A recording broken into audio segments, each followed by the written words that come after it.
What's up, YouTube? Good morning, or good afternoon, good evening, wherever you're at in the world watching this. Coming at you live on camera, recorded on YouTube. And it is September 26th, Tuesday. 73 degrees, and another cloudy morning. Again, which is great because the sun's not glaring in my eyes. But it's there, it's out there. I'm not saying I don't like the sun. I love the sun. Just not when it's blinding my eyes. That's all. Nothing big, nothing major. So yeah, just doing another quick video. Kind of building the habit back up. Kind of keeping that motion going. And for today's topic, what are we going to talk about? Who knows? We always seem to figure it out, though, right? Always seem to figure out some way to keep it going. Some people are just naturals, right? Some people just get on camera and they could just boom, bam, do their thing, right? No problem, make it look so good, and first take, everything's all good to go. Other people have a hard time thinking of stuff to just bring up or say. Some people get shy on camera. Public speaking, right? I believe the statistic goes. I mean, I've just kind of heard. I've looked it up casually. I think I haven't really done a whole lot of research into it, but the number one fear, like when it comes to the sheer numbers, like of people, is public speaking. It's getting in front of people and opening their mouth and talking, right?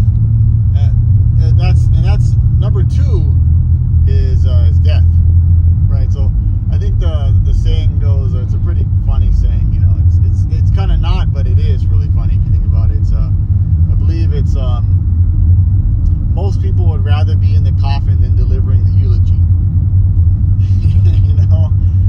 It's that serious, and I get that. I get that. There's a part of me that get in front of a bunch of people, especially you don't know the people, right? It's like there's judgment, right? They're getting judged one way or another, right? People are looking at you, and first impressions are happening, instantaneously, and first impressions are lasting impressions, because they may not get any other impressions, so they might be the only ones they have to base it off of you. So it is a big deal, right? It is, but it isn't. Like, if you really think about people, do you really care about you? I mean, really? Is it really that? And even if they do, even if they are opinionated about you, is that such a bad thing? Especially, most importantly, if you're being yourself, right? If you're being yourself, you're being authentic, you're being true to yourself, that's the key ingredient right there. Because if you're your true, authentic self, people are going to like you or not like you based off of that, so be it. Simple. It's so easy. Don't be something you're not. I mean, strive to be a better version of yourself. I'm not saying to do, not saying to not do that. You know what I mean? I want to make that clear. Like, always try to be the better person, right? Be that person that you're striving to be, right? That you aspire to become. But the whole fake it till you make it thing, right? There's some merit to that, right? Within reason, you know what I mean? You gotta act the part, you know what I mean? And eventually, if you keep acting the part, you keep taking action towards that part that you're trying to play, you'll become that part, and that's gonna happen. It's just a matter of time and effort, over that time, right? And you keep on pressing, keep on going forward, and you'll get there, right? Simple as that. Yeah, people say there's a definition of insanity that's been pushed out, and there's something so much better that I can't even words right now. It's a fun little tidbit of again, but yeah, I can't even put into words because I read about it and I realized I could probably jumble it up, but the phrase goes, the definition of insanity is doing the same thing over and over again and expecting a different result.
share that trait. That they do the same thing over and over again, expecting a different result, and they get that different result. And that's how success builds right there. So I guess the biggest thing is, if I had to kind of like put a spotlight on all this, what I'm saying is Einstein's really, man, so powerful. You know, according to what I found, I believe Einstein said this, and it's really the shortest. If you can get the most powerful phrase out in the shortest amount of words, there is a lot behind that. And what I mean is, Einstein said, question everything. Question everything. And it might sound really simple on the surface, but man, just knowing that, you know, don't take anything at face value, right? Even the most credible people, it's always good to trust but verify. It's always important to do your own due diligence. You know, I know it takes the extra time, and you might go and you look it up and you're like, oh, it is correct, it is true, this is factual. But by doing that, you can prevent a lot of those slips, you know, those mishaps, those assumptions that turn out really badly when you're like, oh yeah, this person's credible, they must be telling the truth, they must be right. And it probably is if they're credible, you know, but it may not always be correct. So it's always super important to really take the time to perform your due diligence, right? To analyze the situation, to get multiple angles of information to validate that. That's something that's very profound, right? If you look at a lot of strategic people, you look at a lot of long-term thinkers, a lot of like successful business owners, and just athletes, and just everything across the board when it comes to success, especially in the long term, they are doing that. They are grabbing a lot of different resources, they're combining that, they're analyzing it, and they're looking at the results of what that data holds, and that enables them to make really confident, powerful, and deliberate decisions and choices because they are doing those things, right? And when you can do that, yes, it takes time to do that process of going through and researching and looking up information, which I didn't like growing up. It actually bugged me, and I didn't understand how critical that was. But it is information. I think the phrase goes, the pen is mightier than the sword. And it's, man, you know, growing up, I didn't get that. I thought that sounds fancy, right? But I didn't understand the depth of how really, truly powerful that is. But the information is so valuable. There is information out there that is worth millions, tens of millions, probably hundreds of millions of dollars, and maybe even higher than that. There's really that kind of information. You look at movies all the time, right? And people are going into computer files or these, you know, high security places where they have, you know, millions of dollars invested into security, as well as, you know, actual security forces being there, and, you know, the shoot 'em up, bang 'em up, all that, you know, wild stuff you see in the movies. And they go in with what, a USB port or whatever it is, and they kind of sneak in, right? And they get into the laptop, the office, and they download the information in like the last fleeting second, and they pull it out, and then they kind of close the laptop, and poof, they disappear. Whatever. There's so many scenarios, right?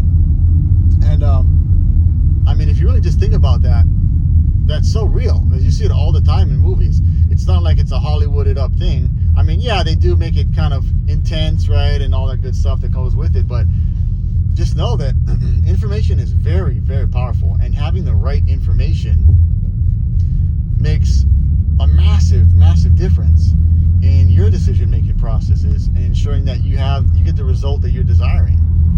If you get faulty information, you get some junk information, and you're basing decisions and you know, choices off of that, well, you're going to get garbage in, garbage out. You're going to get junk results. You're going to get mediocre results, right? So you want to make sure that when you're learning things and you're going out, you're getting good, solid resources, which isn't easy to find in the first place. And then on top of that, you're getting multiple of them, more than just one. And when you can do that, that's when you can really start to reap the fruits of your labor. You know, that's really what it comes down to.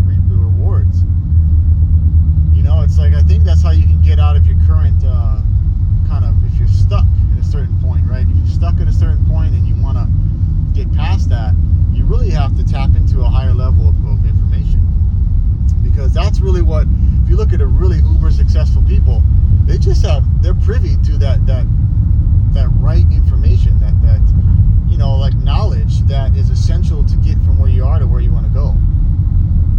And that's what keeps people back. It's not necessarily the desire, they don't want to get there. It's just stumbling and bumbling and not focusing on the right information, the right resources, and the right, direction to get there, right? It's all your energy is being spent in all kind of ways, right? Multiple directions, sometimes even going backwards. Worst case scenario, right? That's just terrible when you go backwards. You think as you get older, you get wiser, and you continue to press forward, even if it's not in a straight path. But it's not easy to do it. It's actually very challenging, in fact. So, nothing wrong with that. It's life. But it's always important to check the sources. Make sure you got the right information to go forward with. So, anyway, I don't want to get this too much longer than it's already gone. But, yep, that's kind of the big takeaway is think about what you're focusing on, right? Is it correct? Is it accurate? Is it just one thing? I mean, they say the most dangerous number in business is 1. I think that applies across many avenues in life. Because if you go from 1 to 0, guess what? You got nothing. So don't rely on 1. If you got 1, great, use it. But get more than 1. And that goes for a lot of different things in life. 1 bank, 1 merchant account, 1 mentor, 1 coach, 1 teacher, 1 computer. There's so many things that you could throw into that would make a lot of sense to have more than 1 of. Not easy. It takes time. It takes resources to do that. But if you want to, set yourself up to have contingencies in place when that 1 goes to 0, that's the way to go. Anyway, I could go on and on. I really tapped into a hot spot here. But don't forget to like, subscribe, hit the notification bell, and I'll see you in the next video. Aloha.